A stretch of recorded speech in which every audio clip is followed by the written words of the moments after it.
to another Britflix.com podcast.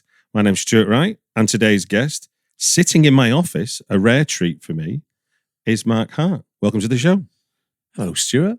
Nice to be here. I believe I will be the last person to sit in this office. Is this correct? It is. And to be honest with you, since it's been redecorated, you are, for the purposes of being able to comfortably invite people into my environs, you're also the first. I'm duly honoured. Thank you very much. Now, we've not come here to talk about my office logistics. I think we should. Well, we'll do that as a postscript. We're here to talk about your E17 Walthamstow event, the Rock'n'Roll Book Club, and your offshoot, which is now the Music Maps podcast, which is part of the family of the Rock'n'Roll Book Club. And then we're going to talk about what I've been calling 3 films that have impacted everything in your adult life, and that you've kindly interpreted as 3 things we're going to talk about around film, but we'll do 5 minutes on each thing. Does that sound about right? Happy with that. Good man. Right then, let us start at the beginning then. You founded Rock'n'Roll Book Club in Walthamstow. I guess why, and what was you thinking when you first started doing it? What was the impetus for you? I've always read a lot of music books, memoirs, biographies, genre accounts. Yeah. More than anything else. I do like political diaries, a little bit of fiction, but I'm mainly non-fiction, and I read and have read a lot of music books. And in Walthamstow, I've lived here for 20 years. First 10 years I stayed in because we had kids. You know what it's like. You look after your kids. But when they became a little bit more independent, there was a local music festival, the Walthamstow Fest, it was called. Yeah. And it was all very good, but I wanted to contribute to that. And I suggested I did an author event at Waterstones in Walthamstow. I suggested this because a few years previously, I'd hosted a couple of author events in Manchester where I'd been at university, and they were good fun. I enjoyed it. So I just, I can do that again. And I must admit, I don't know why, I can't remember who the first one was. It was either Dave Haslam from Manchester, famous DJ, writer, author Dave Haslam. Hello, Dave, whose book about nightlife had come out. Or there's this other guy called Simon who'd written a book. He's the owner of the Brixton Academy. Great story. A thalidomide, right? Scion of the Findus Fish Finger Factory. So comes from a privileged background, private school, bunked off to go and watch punk gigs. Was one day wandering through Brixton, saw what is the Brixton Academy, discovered it was for sale, bought it for £1. No. Fabulous book. I forgot what it's called now. Brixton Academy. Anyway, great on the name of the author. Anyway, both great storytellers, both great stories. So we did that. And I enjoyed it. It was fun. People came. I thought, well, why don't we carry it on? So I think we're about 8-9 years on. Must have done about 300 of these things. Our reputation has grown. Yeah. So we certainly, the publishing industry, or the part of it, the little alleyway that specialises in music books, generally aware of what we do, and they know that we can get an informed audience along and help them sell some books. So it's a win-win. It's great. And I think one of the things that makes it sort of different from your usual, if anyone's familiar with a book reading and a talk that you might get at your Waterstones, is that more often than not, you've got DJing going on. There's a full-on Q&A and then a book signing that goes around it. So it almost feels like you cut your cloth around the guest as much as in terms of the whole experience, not just someone's on stage talking, sign some books and go home. I see it as a gig. Yeah. With a performance, i.e. the talk, which is usually hosted by a seasoned journalist. Again, perhaps being in London, perhaps because word rates are a lot less than they used to be, I am able, and we do get some of our leading writers, music writers, to come along and host these events. Now, I've always felt that's very important because, these people are the best people at asking questions. Yes, of course. They're good at that. And also, I think it gives the author, the artist, the degree of confidence that they're in safe hands, if you like. So I see that as a very valuable thing. But the talk is sandwiched by DJ performances or sometimes live music that is related to the talk in question. So if you have got a poster behind us in Stu's well-appointed office of New Order, but if you have, as we've had done, some members of New Order, Peter Hook or Stephen Morris, then you're going to be playing New Order music and Joy Division music, Factory Records as part of that. So, we create I'd like to think of it more as a gig environment. If you haven't been to one of these events, you'll find that you'll be very warmly welcomed. We do greet people, and we, I'm somebody who is naturally disinclined to go somewhere on my own. So I try and put myself in a comfortable position. So without being too overbearing, if you came to us for the first time, I think you'll find a warm welcome. But you're essentially in a room with like-minded people. Yes. And you've got common bonds. So if we've got a New Order talk, then everyone in that room is going to share your love of New Order. Yeah, that's something that, I've often frequented your shows on my own, and I've often come away with somebody having talked to someone I never met before. You can't help it really, because you might be standing at the bar. So we've moved out of bookshops now because we've outgrown most of the bookshops. And in Walthamstow, we host these events in Soho as well, and in venues. But there's the venue I like best that we use at the moment is the Walthamstow Trades Hall, which is a working man's club, hasn't been decorated since the 70s.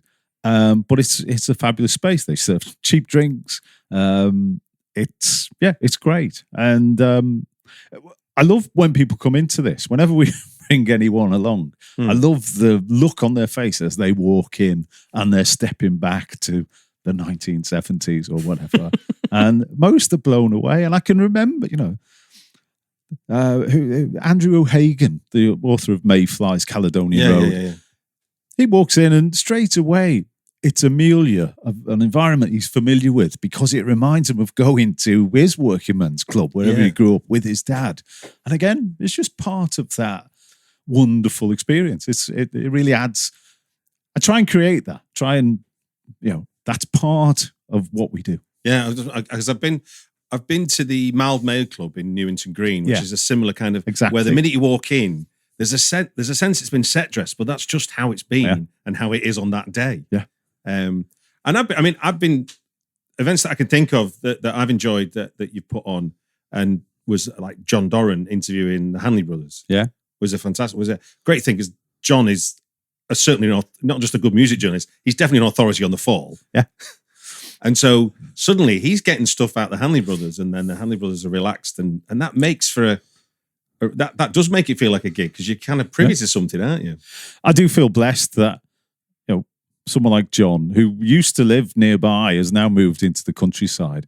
But John Duran's a great guy, and I just feel honoured that he'll do something with me. And I feel, I don't want to overblow this, but part of whatever he's doing, that quietest thing, and to be able to celebrate things like the Fall. What I like about John, John, anyone who's ever attended a Q&A will have no doubt been reminded at the beginning that one of the key letters in Q&A is question, and that you should ask a question and not make a rambling personal statement. And I remember John often reads the riot act at the start of this. What amuses me is that John takes about 20 minutes to actually go through this bit. That's not to take away his skills as a journalist, but it's a memory that I'll take away with me. But a more recent show that I went to was Thurston Moore talking about his memoir Sonic Life, and what was fantastic about that is you get one of his contemporaries to interview, not just a journalist. You got Gina Birch from the Raincoats, and what was amazing was, as much as you've got this biography to talk about, it kind of flipped, where Thurston's asking her about moments that they'd shared, kind of thing, because it's just gig going, isn't it? If you're in the same room or the same. So this is the thing with someone like Thurston, who must have done either a billion of these things. How boring must it be? So again, we do use journalists, and I try and make sure that it's somebody that the author or the publicity person is comfortable with. But occasionally we can switch it around. Yeah. And with that one, I'm going to it's a hat tip to my friend Zoe, who does publicity for Mute Records, and I was just asking around. I was asked by Thurston's publicist, who have you got in mind to do the interview?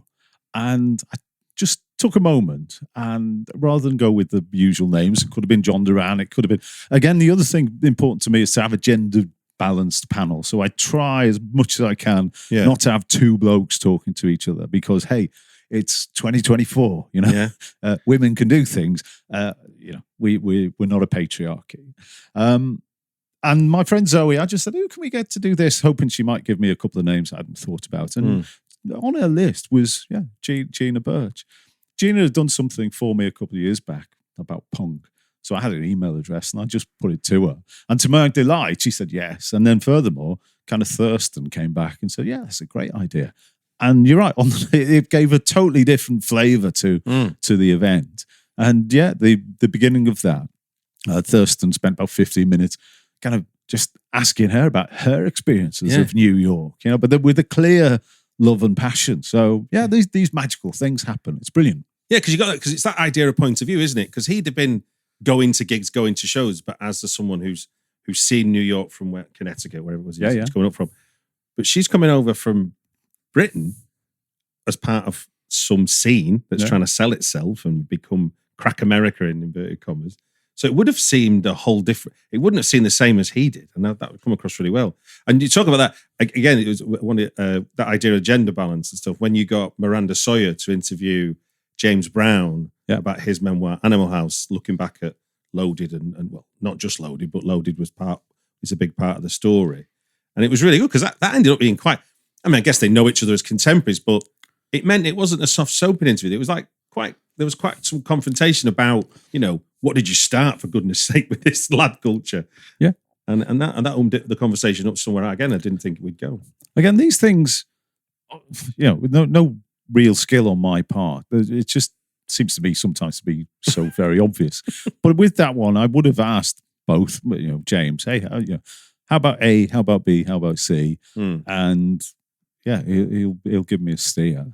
But I'm pleased you kind of enjoyed that, because I think it's how you get the best out of that talky element of it, and that's really what people are coming for. But as we've said, it's the overall night that we're creating, the music, the comradeship, the opportunity with someone like Thurston Moore or some artists who are still playing large arenas. So if you go and see them live, you're going to be some distance away. You're not going to have FaceTime with them. Where at these events, when they're signing a book, everyone's got their phone out. Do you mind if I have a selfie? And we do that because these people have made a huge, impact on our lives. Yeah. The music that they've created, whether it's The Fall or Sonic Youth or New Order, whoever, it's massive. Yeah. And we just want to say thank you for that. And this is an opportunity to do that. So it's great.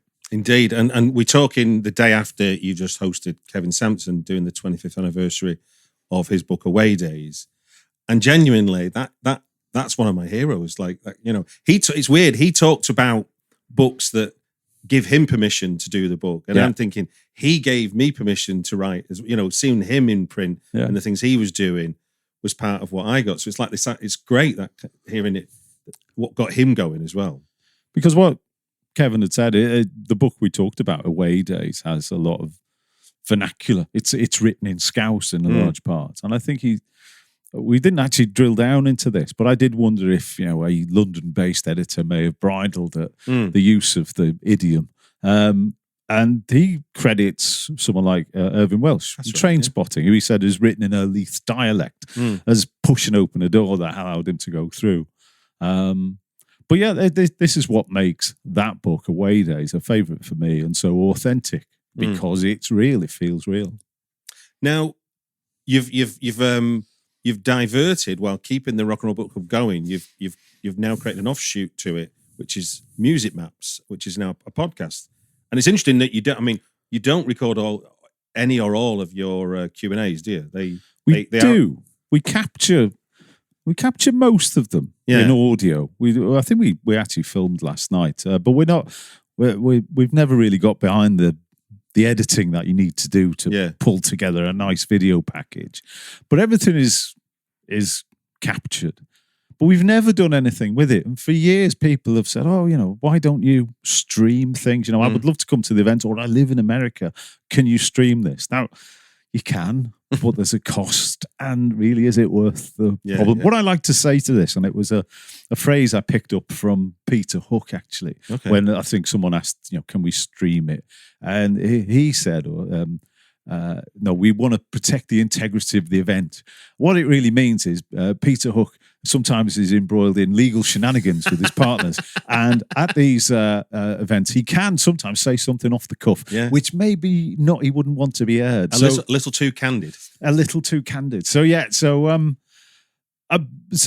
we've often been asked, can we do this? And to be honest, I thought, it's material for a podcast of something. You can see, if you go into YouTube and if you put up, Walthamstow Rock and Roll Book Club, you will find some talks, some great talks, actually. Brick Smith, I think Brett Anderson from Slade, loads of people that we did film in bookshops or whatever.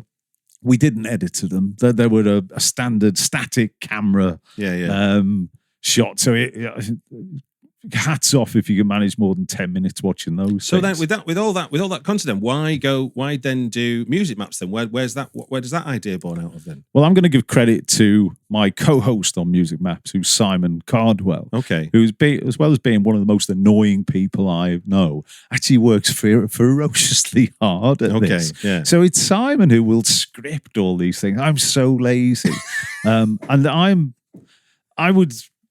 have no problem talking. And I'd rather just talk off the cuff. Yeah. Now, that can lead sometimes to rambling things, as you are now hearing. But it keeps things fresh. And I'm just lazy. I also don't really have a lot of time to do this. But Simon does an enormous amount of work. So what for the people who're not familiar with it, what's the pitch for Music Maps? What is it as a podcast? So Music Maps is simply, we take a place, a geographical location, as a starting point for a discussion, a talk about music. Yeah. So if we are talking, as we did to Thurston Moore, the place we're going to hone into is, I can't remember the name of his village town now, in Connecticut. Yeah. And really, it is a jumping off point, because we obviously talk about what it was like when he was growing up in a small town America. But it was, I don't think he uses the word stifling, but on the horizon is the shining city of New York with all this music happening. That's where he wanted to be. So, we end up talking about that. But the shtick, and it is a shtick, really, it just to differentiate itself, is, I say, we put a pin in the map, and over time we'll build somewhere. And we're trying to avoid the obvious, because if you can go into any bookshop, you can go to the music section, you can buy a book about musical places, and CBGB's will be in there, or the 100 Club in London, Eric's, the Free Trade Hall in Manchester. They've all been done. So it's nice to go and, I don't know, wander down a back road of Leeds or Nottingham or Walthamstow, where we are, and where one of our podcasts the other day was about the occasions Joy Division actually came and played and stayed in Walthamstow. They're not in any history books, or even histories of Joy Division. So that's what we do. It's slightly different to what I had in mind. I originally, a couple of years ago, I thought, well, based on the talks we do, we could do a kind of magazine format, essentially about music book publishing. What books are coming out this week, Simon? Or, this week our guest is either a publisher or, I don't know, Lawrence from Mozart Estate, and we'll talk to them for 20 minutes. But no, we've not done that. We were doing Music Maps. But it's another way. The great thing about, obviously, the podcasts is anyone can listen to it. I mean, if we look at our Apple listeners, I think we're number 34 in Italy. The music podcast. Now, listeners, that probably means that there's one Italian guy in Girona who's actually an English guy who's at university in Girona listening to our podcast. So don't get too excited. But I was actually thrilled. I think the other day we were like number 4 in the Spotify music lists. That means instead of one Italian guy, I think there's 9 British guys set, and it will be guys, honestly, somewhere around. But no, it means that if you are in Liverpool and if you follow us on Twitter or Facebook or Instagram, and you share this interest, you can go and listen to it and you become part of what we're doing. And if in the future we decide that we want to go to somewhere in Manchester and do a talk with Dave Haslam in his home ground, then maybe people are likely to come because they've heard of us on the podcast. Okay. So it's really, really nice. And I think what's interesting about that, and it stands across both your events and the podcast, is that what you're driving at in the end. And I think thinking of what I was saying about the Thurston Moore conversation with Gina Birch, is that there is a lot of social history that isn't documented. So therefore, just airing it in a public way, someone's experience, that is still a part of popular culture. I mean, I'm not saying everybody has to be Thurston Moore to have done it. So anyone's where they saw this band or where they saw that band, or it's not always about the happening. It's about what happened to them. Yeah. The bigger narrative, like you say, has always been well documented, but that's really only edited highlights of how something became phenomena. It always strikes me, there's this curiosity. Somebody's just written a book, right? And I've invited them along to come and talk about that book. Now, surely your first response is to say, hang on a minute, I've just written a bloody book. Yeah, why do you want me to come and talk about it? But they have to do it because, again, it's part of that promotional thing as well. And I wouldn't overplay this. People do come to our events. They will buy books. And I'm grateful to everyone who does. It's a great credit to the author. I mean, obviously, many authors, if you follow authors, you will read of many experiences where they've gone to a literary festival, they've been in a tent, they've travelled 200 miles to the edge of Cornwall to be in a tent. 3 people have turned up, 1 person has bought a book, and then gone out the tent, come back, said, oh, sorry, I didn't realise it was this one, can I have my money back?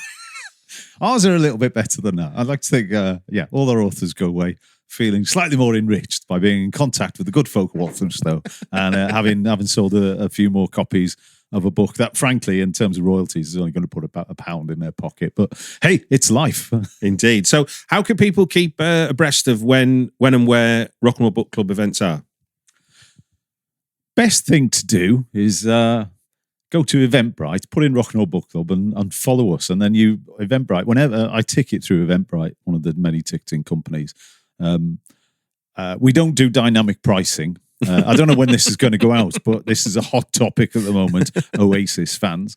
But yeah, I ticket through this, and I'm very lazy, as I've indicated. It simply means when I put a new event on sale, the 1,700 people that currently follow us get an email from Eventbrite saying, hey, Rock and Roll Book Club put a new event on. Okay. But we're on Twitter and all the other places. I put one post up on TikTok and I feel a fraud because I'm a 60-year-old man and really I shouldn't be on TikTok. That's for kids, isn't it? Yeah.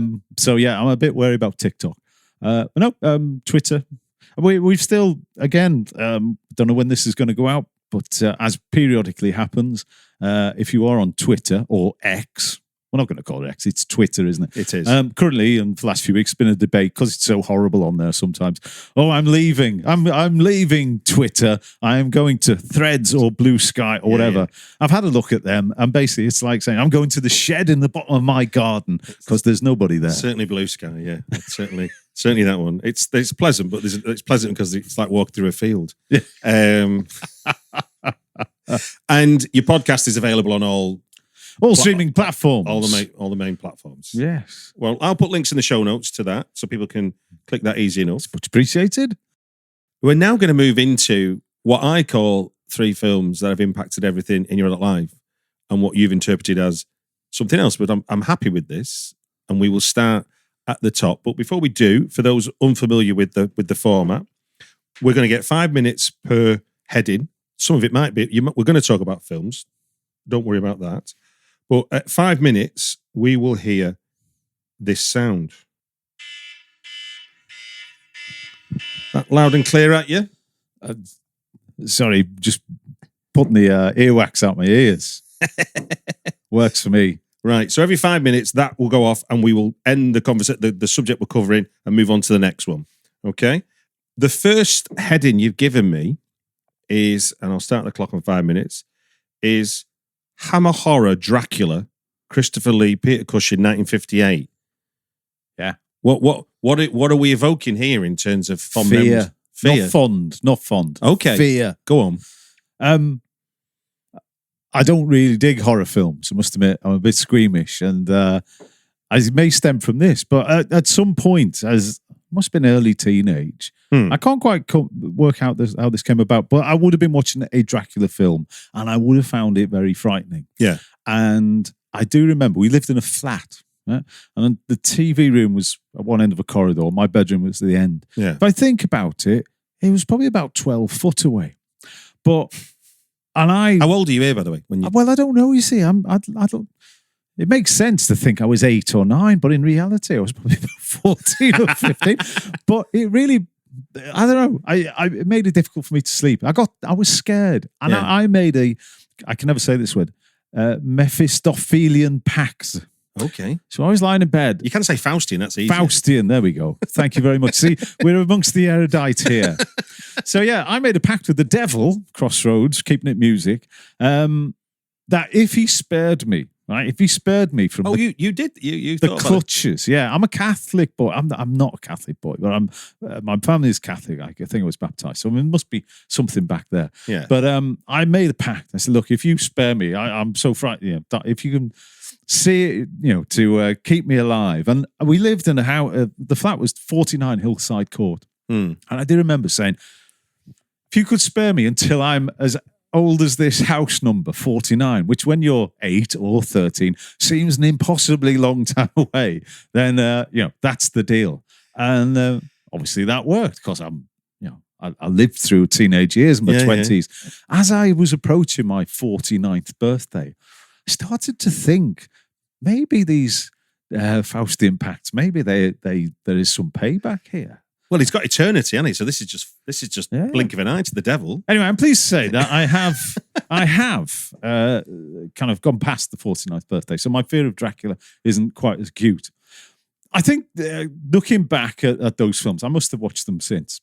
And these are classic films. Christopher Lee, Peter Cushing. I was surprised when I looked at this that it was made in 1958. So, it was obviously being shown on TV. It's very technicolor, those technicolor. But if you remember late 70s, early 80s, I remember Match of the Day would be followed by, if my babysitter allowed me to stay up, but would be followed by a Hammer movie. Maybe that's it. Because mine was sort of a monster crawling up a drain pipe. Yeah. Scared us, but we didn't get to watch all the film. Just went to bed with the terrors of that moment. Yeah. So it must have been something similar. But that one, as I say, maybe coloured my view of horror films. I'm not a big fan of that genre. But it certainly, had a big impact on me. And that was, what I wanted to talk about. So in that sense then, so have you watched many horror films of late then? If as a kid you were scared, is horror film something? No, it isn't. Violence, I must admit, sometimes you find it compelling. I remember in Casino, the end. I'm going to give away spoilers, but there's a terrible. I think we can spoil an early 90s movie.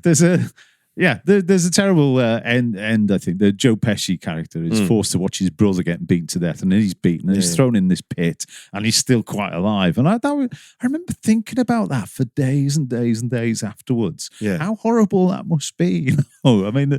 And that had a very powerful impact. Yeah, I mean, it is not, the whole movie isn't about that. The Casino is a great film, but that is the thing. If someone said to me Casino, I'm going to think about that rather than the relationships that Robert De Niro has with whoever. So, who was you watching the film with? Do you remember? Well, it may have been my brother or my family. So my dad. We were watching some film that was a bit spooky one time. Yeah. And the kitchen was off the living room, and he must have snuck in the kitchen. We were all sitting there, and we had a tin tray, not like a tea tray. Yeah. And he just let it drop at this moment, and we all jumped out of our skins. So, there was a little bit of tomfoolery. When we were watching Dracula. This must be a dad thing. My dad used to throw cushions at us. He'd wait for us to be completely jaw-dropped, like immersed in the movie. And then he'd throw a cushion at you. Exactly. So we grew up in similar households, I think. Whether that was he was overcoming his own fears and punctuating that, well, it's too late to say. But no, we were going to be. Ooh. Well, there we go. There's our first 5 minutes. Thank you for that. Moving swiftly along to our second choice, which you've titled, and this is a new name. This is all new words to me. So. Evil Roy Slade, Joe Aston Gomez TV, Addams Family. What are we talking about here? There was a film. There is a film called Evil Roy Slade. Okay. Right. Yeah. It may have been a made-for-TV movie. Got you. Yeah. I don't know if it got a cinema release. But I remember one evening we were watching this. Again, I don't know who was in the room. My dad, certainly. Maybe my younger brother. My mum, it could have been there. And it was, frankly, the funniest thing we had ever seen. And I don't quite know what it was, but we were just laughing our heads off. We couldn't speak, barely breathe. There's a scene, I think, opening scene, and just to demonstrate, Evil Roy Slade, the titular character, is the most evil cowboy in the West. Or something. That's what he does. And he is played by John Austin, who, well, people in my generation, I think best known as playing the original Gomez in the Addams Family TV series, the black and white with Yvonne DiCarlo. Yeah. So, yeah, he's in this film. And, yeah, I think the opening scene, he hits a horse. He punches a horse and the horse keels over. Again, I'm young teenage and I'm finding that very funny. My dad also found it funny and we're rolled up. We can't. Now, this is late 70s. I think this film was made in 74. So this would have been late 70s, I think. We're watching this. And, you know, in those days, you watch the film and then you wouldn't see it again. You didn't have video recorder or anything. I've never heard of it. Anyway, switch on a few years. My dad might not have been feeling too well. 20, 30 years later, what can I get my dad for Christmas? Or what can I get my dad to cheer him up? And I remember that time we watched that film. So I found the VHS or the DVD of Evil Roy Slade. You can get it. So I sent away for that. I'll give that to my dad. And I did. And then I think we said, should we watch that film?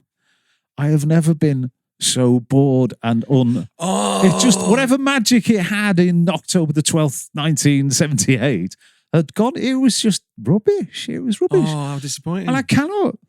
I haven't watched it again. I'm tempted following this to go and seek it out. I'm sure it's on YouTube and look at it. But it just seemed stupid and juvenile and puerile, and they're just the lowest common denominator comedy. And I couldn't work out what we found so funny. And I was reminded as a kid, I used to read lots of comics, the Beano the Dandy, and I remember being in just the incredible laughter. What really, I don't know, Roger the Dodger or something, and taking it to my mum and saying, look at this, is the funniest thing you've ever seen, look at this. And she looks at it, and it's obviously not funny because it's written for a kid by a man with a Arrested Development. It's written to make a kid laugh, and I'm laughing. And of course, as an adult, it doesn't mean anything to you. And maybe that's the same about Evil Roy Slade. Have you been able to... You've got children, haven't you? Yeah. So have you been able to experience this with your kids? Because when you were talking about it, I do remember that being like I wouldn't call it a rite of passage, but certainly trying to tune yourself in with your dad's sense of humor when you're a kid. Yeah. So you can share laughing with your dad watching telly. It doesn't matter what it is, really. If you're close with your dad, that's a really fun thing, and it's a fun memory I have. And have you managed to? Have you got any memories? I can't think. There are some. We're a loving family, and we have a laugh. But I can't think of a time. I mean, maybe afterwards, on my way home on the bus, I'll remember some episode. But of course, I think our kids have lived through this glorious age where they've grown up with Pixar and with Disney, and our ability to access those films. Yeah. They as a parent with young children, the TV is the babysitter, isn't it? And we rely on it a bit too much. But they watched we were looking at it the other day, or our Apple account, and they've got every Disney film that ever came out, every Pixar film. And, those movies are brilliant. And we would have watched them together, and we would have loved them. I can't remember, Toy Story, funny, amusing, not laugh out loud, more cryy. I think it's a Toy Story 3 towards the end, kind of devastating. Gulp in the mouth. Devastating, yeah. And the only other film, I remember the first film, we talk about fear and we're talking about laughter. We're not talking about this, but Charlotte's Web. End of Charlotte's Web. God, I'm tears as a child. And these tiny spiders coming to life and their mother dying. Right then, that's the end of 5 minutes again. Moving swiftly along to your third choice, which is a heading that's going to give way to what a lot of us experienced in this period of time, because you were right, what you said before. If a film came around on TV, you had to wait for it to come again. And then in the late 70s, early 80s, Betamax and VHS and Video 2000, two of those didn't last very long, VHS did, came along, and suddenly we had control of our entertainment. My own personal memory of that is watching Top of the Pops at a friend's house on a Friday, because they'd recorded it from the Thursday. Wow. Mind-blowing. Absolutely.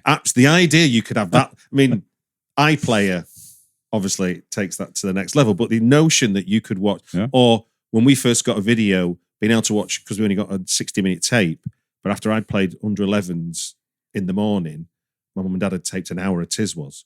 Oh, wow. So I could watch it when I got home at lunch. So for you, what's the video shop opening up to you, film-wise? Because I think there's a myth really that film is about cinema. Cinema's a great place to watch a film, and you'd always like to be there. But when we boil it down, most films we've watched them at home more than we've watched them in the cinema. So I'm thinking of films that we watched again and again and again. Right. And these were videos that we got from the video shop.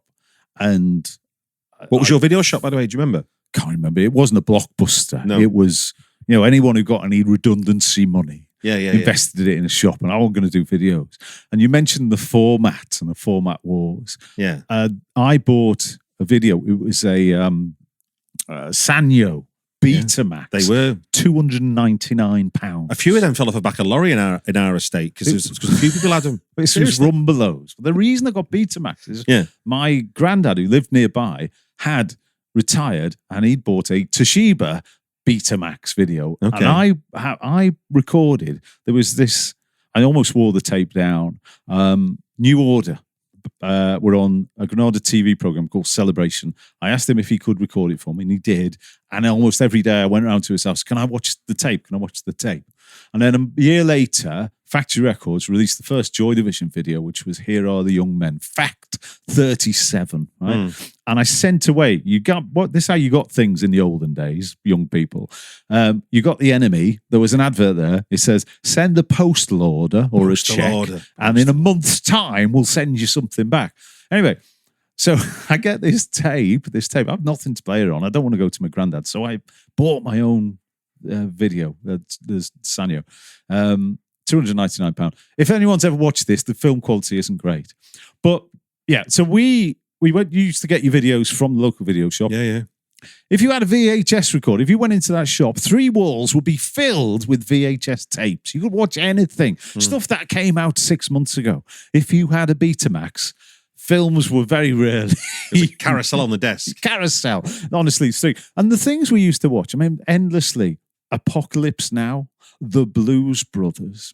These are films you just watched over and over again, and you could then recite. Yeah. Now, I wasn't watching them with a cineast's eye. I mean, we're talking about films that, Francis Ford Coppola has done with Brando in. That's great. Yeah. John Landis. So, these are stand-up films, but these are things that we watched. And this would have taken up a huge part of my life and my brother or my friends. We may have watched them as a family. Yeah. But we were part of that first video age. And going back to where we started with the horror, I wasn't a fan of what at the time was known as the video nasties. Yeah. The driller killers and Cannibal Apocalypse. I may have seen them. I'm sure I did. Cannibal Holocaust. I saw at 11. Holocaust. There we go. And that's to send you into the man you are. Indeed. But these things, this was revolutionary. For our generation, I feel blessed. In the same way, I feel our kids are very lucky watching Pixar, watching Disney, video on demand, and all of that stuff. Yeah. I feel lucky, incredibly lucky, that in 1980, 81, 82, we were able to go and watch this stuff. And I could still, that opening shot, Martin Sheen, Apocalypse Now, the helicopter noise, the Doors soundtrack. It goes Saigon. Shit, man. And incredible. What line can you throw at me from Smokey and the Bandit? Oh, Burt Reynolds was a constant. I mean, Smokey and the Bandit was a series of films, kind of road chases. Yeah. Hal Needham, I think, a stunt man. Actually, The Fall Guy came out not so long ago. Because I would, if I was doing 3 films that impacted on me, Smokey and the Bandit is one of my 3. I mean, they're great comedy ensemble comedies with Jackie Gleason, American comic of some standard. Genius. Sheriff Roscoe P. Coltrane. Is that him? Yeah. It's just very funny, or it was at the time. In the same way, no doubt, that Evil Roy Slade was funny. I'll probably have to watch it now. It does. It survived. Has it? I was so relieved because a bit like what you the idea of watching something over and over again, because there wasn't iPlayer to distract you. If you had something that wasn't on TV, the idea of watching again was actually quite novel. And I watched Smokey the Bandit a lot, and I got it on DVD about 5 or 6 years ago.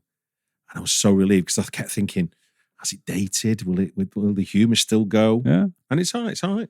I mean, the other one for that, a similar thing, Clint Eastwood did those road movies. Every Which Way But Loose. No, they don't. They don't. With Clyde. Yeah, Any Which Way You Can. And Any film that has a resort to orangutan for laughs, is kind of not going to last, is it? Sadly, no, that doesn't stand up to the... But the other film that we would have watched endlessly, you'll never know. No, tell us. Please tell us. The other film. Dirty Harry. Oh, the first Dirty Harry film, which I think's amazing, with a great performance by Andy Robertson as the psychotic, what we now know is based on the Zodiac killer. Yeah. On a school bus.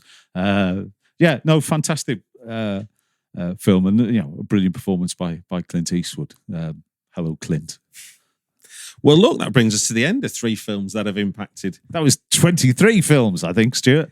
Well, it's more of an architecture to talk than it is a dogma, and I'm grateful for your tales. And I will put links in the show notes to Eventbrite and to the podcast. And it just gives me to say thank you very much for coming on the Britflix podcast. It's been an utter joy. Thank you, Stuart. Come on,